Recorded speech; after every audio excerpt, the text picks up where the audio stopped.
Assalamualaikum warahmatullahi wabarakatuh. Saya Devi Ayu Maharani, NIM 114180002. Di sini saya akan menjelaskan mengenai pengaplikasian dari penginderaan jauh. Pertama-tama saya akan menjelaskan mengenai manfaat secara umum. Manfaat secara umum yang pertama adalah dapat menggambarkan objek di permukaan bumi dengan wujud dan letak objek yang aktual, mencakup daerah yang luas, gambar relatif lengkap, dan sifat gambar yang permanen.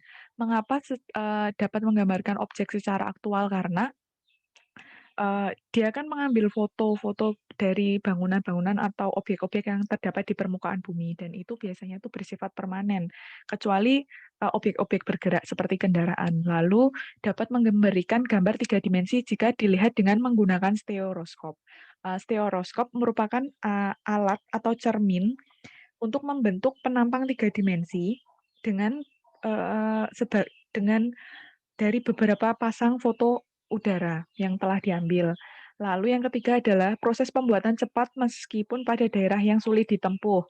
Karena dia mengambil fotonya kan dari udara, sedangkan itu tidak mempertimbangkan kesusahan medan untuk mencapai suatu lokasi, apabila seperti lokasinya itu di hutan yang melalui rawa atau pegunungan yang apabila ditempuh secara darat itu susah. Lalu dapat memvisualisasikan benda yang tidak tampak, maksudnya itu, tidak tampak secara, di depan mata, tetapi dapat diambil, terlihat penampangnya itu dari udara. Lanjut, manfaatnya bagi ilmu bumi dan lingkungan, yaitu, dapat melakukan pemetaan permukaan dengan aplikasi GIS atau citra satelit. Maksudnya ini kita biasanya mengambil foto dengan citra satelit suatu daerah, lalu kita bisa memetakannya menggunakan aplikasi GIS. Untuk mendapatkan seperti gambaran jalan, sungai, maupun penggunaan lahan di suatu daerah. Lalu dapat menentukan struktur geologi suatu daerah. Kan biasanya struktur geologi itu besar dan memanjang, sehingga apabila hanya diamati secara kasat mata langsung itu biasanya tidak terlihat jelas. Namun apabila menggunakan foto udara dengan cakupan yang lebih luas itu biasanya jelas seperti struktur geologi di daerah bagian timur Provinsi DIY, yaitu Eee, patahan atau sesar opa itu apabila dilihat dengan, mata langsung, itu tidak terlihat jelas. Namun apabila diambil dengan foto udara terlihat jelas, eee, patahan yang memanjang. Lalu dapat melakukan pemantauan daerah pada daerah yang terdampak bencana, seperti daerah terdampak bencana seperti tanah longsor atau, gunung yang terjadi erupsi, itu kita bisa mengambil foto dari udara untuk memantau dari atas bagaimana efek dari bencana ini ke daerah-daerah sekitarnya, atau apakah berdampak sangat buruk, atau daerah yang terdampak itu luas atau bagaimana. Lalu melakukan pemetaan arah aliran pencemaran. Kita bisa memetakan seperti arah aliran pencemaran dari pencemaran limbah cair dari suatu, eee, pabrik, dapat juga untuk memetakan seperti pencemaran udara dari cerobong asap suatu pabrik. Lanjut, untuk Badan Meteorologi dan Klimatologi, yang pertama bisa, eee, melakukan prediksi cuaca. Kit eee Kita dapat menentukan daerah bertekanan tinggi, ke tekanan rendah, dan juga daerah hujan badai dan juga siklon.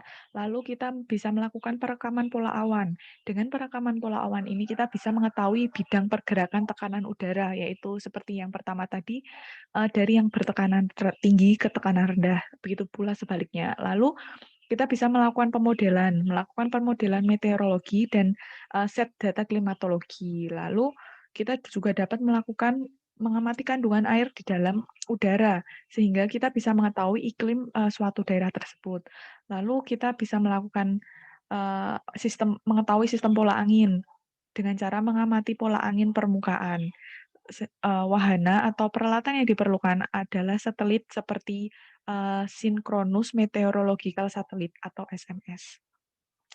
Lanjut, pada bidang pemetaan, eee, efektifnya tuh dap secara efektif, memang efektif karena dapat memetakan beberapa macam peta tematik sekaligus. Maksudnya, sebagai sumber lalu diolah menjadi peta-peta, yang diperlukan. Lalu waktunya tuh proses pembuatannya itu lebih cepat karena dia kan, eee, itu tadi dia mengambil foto dari udara sehingga tidak memikirkan medan daratnya, lalu, proses pembuatannya tuh lebih cepat dibandingkan dengan proses manual. Lalu biaya yang dibutuhkan tuh lebih murah karena, tidak memerlukan lebih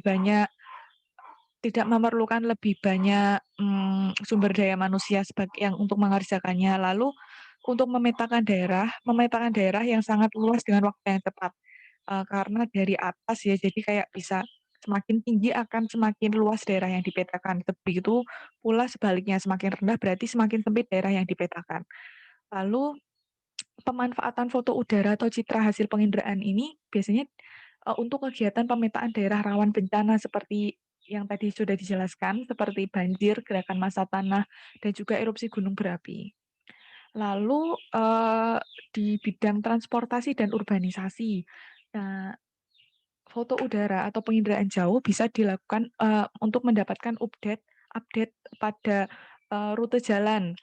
Lalu pemantauan terhadap kondisi jalan tersebut seperti aspalnya dan kondisi-kondisi jalannya, dan selain itu juga dapat menggambarkan lahan basah. Sebagai contohnya seperti di sebelah kiri ini, pada tahun 2009 kondisi jalannya seperti ini, jalannya itu tidak terlalu luas dan kondisinya tuh masih, sempit, kecil dan juga aspalnya apabila dilihat ini belum terlalu baik, lalu pada tahun 2019 atau 10 tahun kemudian kondisi jalannya terlihat ini, jalan utamanya itu lebih besar dan terlihat sudah di aspalnya juga lebih bagus, kualitasnya, ini jalannya juga lebih besar dan juga kita bisa, melihat juga perubahan penggunaan lahan di mana, eee permukiman atau bangunan-bangunnya lebih banyak dan namun ada baiknya juga ada informasi baiknya juga bahwa,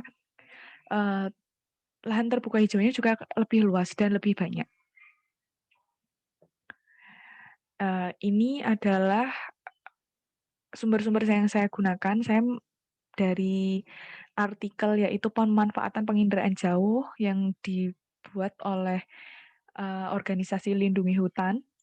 Ini, link-nya, lalu saya mengambil dari, jurnal Sukojo Bangunmulyo dan Dia Susilowati tahun 2017 yang berjudul, Penerapan Metode Penginderaan Jauh dan Sistem Informasi Geografis untuk Analisa Perubahan Penggunaan Lahan, Studi Kasus Wilayah Kali Surabaya. Lalu yang ketiga dari Susiati Henin dan Habib Subagio tahun 2016 mengenai aplikasi penginderaan jauh dalam pemetaan penggunaan lahan detil tapak tampak RDE Puspitek Serpong. Sekian dari saya, kurang lebihnya mohon maaf. Wassalamualaikum warahmatullahi wabarakatuh. Terima kasih.